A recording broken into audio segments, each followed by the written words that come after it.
महमूद गजनवी के वालिद जो थे सुबकुद्दीन उनका नाम था, तो शिकार के बड़े शौकीन थे।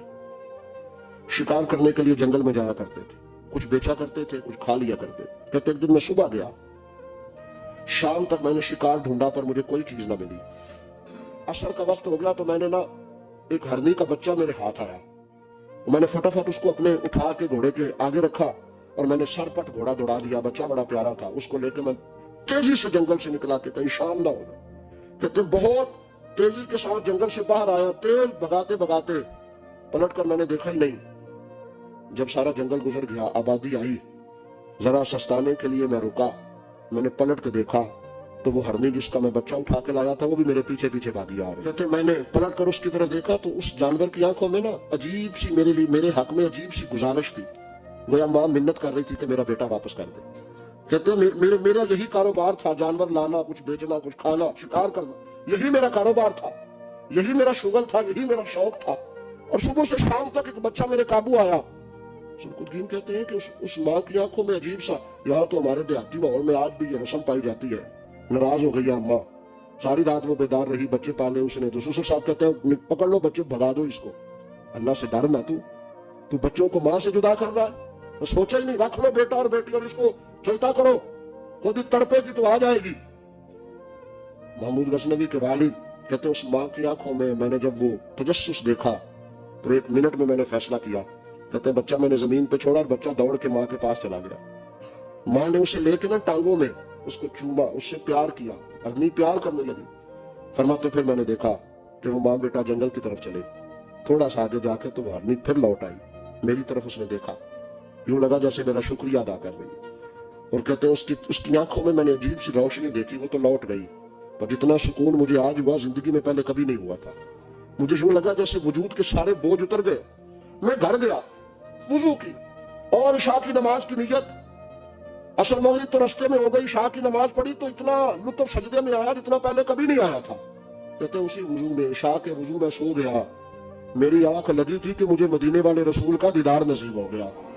महबूबे पाक अलैहिस्सलाम मेरी ख्वाब में आए और हुजूर ने फरमाया तूने आज अल्लाह की मखलूक पे रहम किया है तो रब ने तुझे अपनी मखलूक का सरबराह बनाने का फैसला फरमा लिया है। अब बादशाहियां तेरे हाथ में आएंगी, अब तू बादशाह बनेगा और अल्लाह की मखलूक को आगे लेकर के चलेगा, उनकी रहनुमाई और पेशवाई तू करेगा। मैंने एक डॉक्टर साहब से मेरी मुलाकात हुई, वो एलर्जी के डॉक्टर है, एक बुजुर्ग थे हमारे रिश्ते के, तो बीमार हो गए। मुझे कहने लगे यार मुझे किसी डॉक्टर को दिखा, मेरे पूरे वजूद पे एलर्जी है। तो मैं उन्हें डॉक्टर के पास ले गया।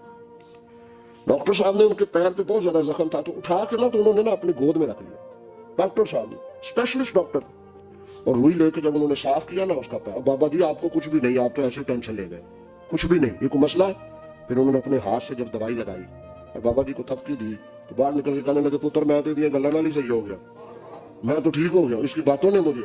तो डॉक्टर अगर मुंह ही सीधा ना करे, वो कहे हो आपको पहले भी कहा था कि वक्त पे आना। जो इदारे प्यार बांटने वाले हैं वो अगर थोड़ी सी शफकत कर दें, अगर थोड़ा सा उनका रवैया सही हो जाए, गरीब पर थोड़ा सा वो दस्ते शफकत फेर दे, थोड़ी सी मोहब्बत कर दे। एक खातून के लिए मैं हमेशा दुआ करता हूँ।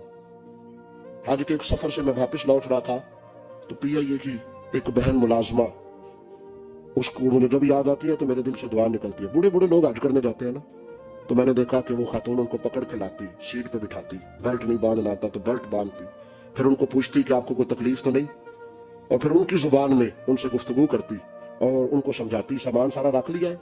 और फिर जब उतर रहे थे तो वो देखती कि बूढ़ा कौन है इनमें से, कमजोर कौन है, वो खास कर उसके पास जाती। मेरी तबीयत अभी की बात है, मैं जा रहा था तो एक सामने मेरे शख्स, थोड़ी देर पहले मेरा वाली की तरफ जा रहा था तो एक साथी मेरे सामने मोटरसाइकिल से गुजर रहा है, तो सड़क पर जितने लोग खड़े थे उन्हें सबके पास ब्रेक लगाई, भाई जाना है तो आगे बैठ जाओ, और आगे जाके आओ भाई कहाँ जाना है।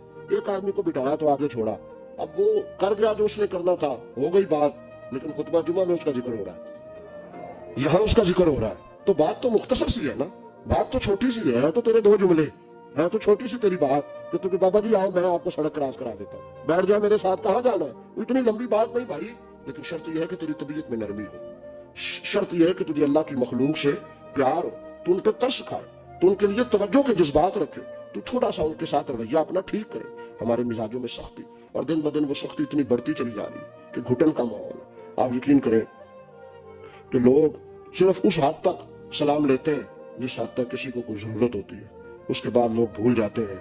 नबी पाक سید عالم صلی اللہ تعالی علیہ وسلم نے فرمایا من لم یرحم صغیرنا، جو چھوٹے پہ رحمت نہ کرے، ولم یؤکر کبیرنا، اور جو بڑے کا اکرام نہ کرے، اس کی تعظیم نہ کرے، اس کا ادب نہ کرے، فلیس منا، فرمایا ہم میں سے ہے ہی نہیں۔ وہ ہم میں سے، تو رحمت کر، تو شفقت کر، تو کسی کے ساتھ پیار کر، تو ہمدردی کے جذبات پیدا کر، تو کسی کے لیے اچھا رویہ رکھ، تو کسی شخص کے ساتھ اچھے طریقے سے پیش آ، تو کسی کے لیے اچھا۔ وہ جنگ میں ایک چھوٹا سا گاؤں ہے کوٹ کی ساشا، سیال شریف سے آگے گزرے چند کلومیٹر، تو مجھے وہاں جانے کا موقع ملا۔ میں ربیع الاول شریف میں وہاں گیا، ایک طالب علم تھا قرآن کی حفظ کرنے والا، وہ بڑے شوق سے میرے قریب آیا، اس نے مجھے کہا لائیں جوتا صاف کر دیں۔ جلسے سے پہلے بڑی اس نے محبت کی۔ میں نے اس کو کہا کیا کرتا ہوں؟ قرآن کی حفظ کرتا ہوں۔ میں نے مجھ سے اتنا کہا، میں نے کہا یار تو وہ والا کام کر رہا ہے جو نبی پاک کو پسند ہی بڑا ہے، تو بڑی ڈیوٹی کر رہا ہے، تو بڑا پیارا ہے، تو بڑا اچھا ہے، ہمت نہ ہارنا، پیچھے نہ ہٹنا، صحیح ہو جائے۔ نہ میں نے اس کا نام پوچھا، نہ وہ آج رات وہ بچہ یہاں آ گیا، رات یہاں وقت گزارا ہے۔ حضرت جی آپ کی ان دو باتوں نے مجھے بڑا جذبہ دیا ہے۔ کئی دفعہ شیطان مجھے کہتا تھا چھوڑ دے، اس میں کیا رکھا ہے، لیکن اب میں نے فیصلہ کیا کہ پورا قرآن مجید یاد کرنا ہے اور پھر دین کا عالم بھی بننا ہے۔ تو دو جملے ہیں نا تیرے، مجھے ابھی تک اس کا نام نہیں آتا۔ وہ بھائی تو تھوڑا تھوڑا نا شفقت کا انداز اختیار کرنا شروع کر۔ اللہ تبارک و تعالیٰ کا قانون ہے، تو بندوں سے پیار کرے گا تو اللہ تجھ سے محبت فرمائے گا، اللہ تجھ سے پیار، رحمت کے جذبات پیدا کرے، نرمی پیدا کرے، طبیعتوں میں شگفت لائے۔